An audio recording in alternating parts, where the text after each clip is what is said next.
आप लोग, लेकिन ऐसा नहीं है। हमको जैसा निर्देश हुआ है वैसा काम करना है। और निर्देश ये हुआ है कि संघ हमारी प्रेरणा का स्रोत है और उससे प्रेरणा लेकर हम सब चलते हैं। वहाँ पर एक बोध वाक्य लिखा है, सबसे नीचे लाइन में देखो, बढ़िया प्यारा बोध वाक्य लगा मुझे। क्या लिखा है? सीधी सी बात, हमारा काम राष्ट्र निर्माण का है, इसमें कोई शक नहीं, लेकिन ये पक्का है वो तभी होगा जब संस्कार होगा। ठीक बात है कि आप शिक्षा देकर समाज को संस्कारित करते हैं, लेकिन संघ का भी एक तरीका है संस्कार देने का। आप एक बुक उठाते हैं, वो एथिक्स की हो सकती है, किसी और की भी हो सकती है। बालक को बताते हैं कि सुबह जल्दी उठना चाहिए और जल्दी उठकर अपने पढ़ाई करना चाहिए, घर के सारे काम भी करने चाहिए, और फिर विद्यालय। अब हमारे पास ऐसी कोई एथिक्स की किताब तो नहीं है, लेकिन हम लोगों को क्या दे दिया जाता है, एक विजिल की जाओ लोगों को जगाओ, सुबह खड़ा करो एक स्थान पर। किताब तो नहीं है, लेकिन हम उठाकर लोगों को खड़ा करते हैं, सुबह जगाते हैं और उस शाखा के जरिए अपने संस्कार का केंद्र बनाते हैं। तरीका हमारा भी वही है। संघ के लोगों में बस इतना अंतर है, वो व्यवहार से अपनी प्रेरणा को देते हैं, और वो प्रेरणा ही काम आती है जो व्यवहार से चलती है। संघ का जब निर्माण हुआ तो हम सब जानते हैं कि डॉक्टर हेडगेवार जो नागपुर में रहते थे, उन्होंने इसका निर्माण किया। आप सब विद्वान हैं, कोई बताने की इसमें आवश्यकता नहीं है, लेकिन डॉक्टर हेडगेवार का निर्माण कैसे हुआ, उनके जीवन को भी तो समझना पड़ेगा। तो ध्यान में आता है कि 1950 26 जनवरी को हम एक दिन मनाते हैं। क्या होता है?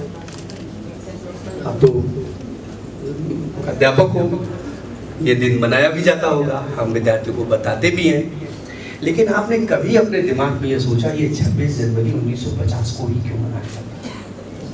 बताओ उत्तर को। अध्यापक हो ना, मैं एक स्टूडेंट हूँ, मान के चलो थोड़ी देर के लिए, और मैंने पूछ दिया मैडम बताओ क्यों इस दिन? बहुत सुंदर, तो संविधान उसी दिन क्यों लागू हुआ? पीछे कोई हाथ खड़ा करा। सर 1929 को लाहौर सेशन में हमने पहली बार डिक्लेयर किया था कि 26 जनवरी 1920 को हम पहली बार मनाएंगे अपना स्वतंत्रता दिवस। लेकिन हमें आज़ादी अंग्रेजों ने 1947 में दी और डेट वो 26 जनवरी थी नहीं, तो हमें वो डेट याद रखना था, तो हमने संविधान अपना बनाया और उसको लागू किया 26 जनवरी 1950। ठीक, बढ़िया।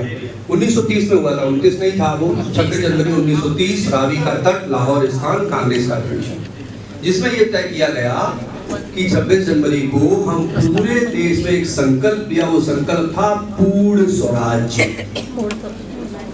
क्या हम प्रदेश को कैसा करेंगे? पूरा स्वराज्य चाहिए।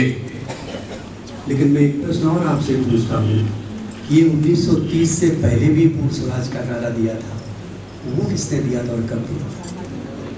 आप सोचो, उससे पहले की बात। हाँ बताओ खड़े।